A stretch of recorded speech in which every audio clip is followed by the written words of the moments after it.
ബിജെപിയിൽ നിന്നും പ്രമുഖ നിര തന്നെ മത്സരത്തിന് ഉണ്ടായിരുന്ന തെരഞ്ഞെടുപ്പാണ് ഇന്ന് കടന്നുപോയത്. ലോക്സഭാ സ്പീക്കർ ഓം ബിർള, കേന്ദ്രമന്ത്രിമാർ, സിനിമാ മേഖലയിൽ നിന്നും ഹേമമാലിനി അടക്കമുള്ളവർ രണ്ടാം ഘട്ട തെരഞ്ഞെടുപ്പിൽ ജനവിധി തേടി.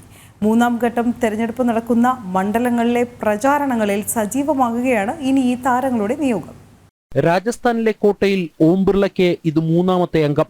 2019 5 ലക്ഷത്തോളം വോട്ടുകളുടെ ഭൂരിപക്ഷത്തിൽ ജയിച്ച ഓം ബിർളയ്ക്ക് ഇത്തവണയും കാര്യങ്ങൾ അനായാസം. കേരളത്തിൽ നിന്ന് 2 കേന്ദ്രമന്ത്രിമാർ ജനവിധി തേടി. രാജീവ് ചന്ദ്രശേഖർ, വി മുരളീധരൻ എന്നിവർക്ക് പുറമെ അനിൽ ആന്റണി, ശോഭാ സുരേന്ദ്രൻ, കെ സുരേന്ദ്രൻ, സുരേഷ് ഗോപി എന്നിവർ മത്സരിച്ച മണ്ഡലങ്ങൾ ദേശീയ ശ്രദ്ധ നേടി. 2019 ബംഗളൂരു സൗത്തിൽ 3 ലക്ഷത്തിന്റെ ഭൂരിപക്ഷത്തിൽ ജയിച്ച യുവമോർച്ചയുടെ ദേശീയ അധ്യക്ഷൻ തേജസ്വി സൂര്യയും മുൻ മുഖ്യമന്ത്രി HD കുമാരസ്വാമിയും ഇന്ന് കർണാടകയിൽ നിന്ന് ജനവിധി തേടിയവരിൽ പ്രമുഖരാണ്.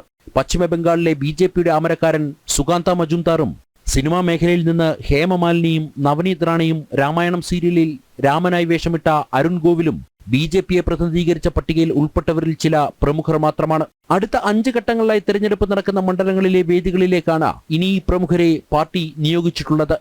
ജനം, ഡൽഹി.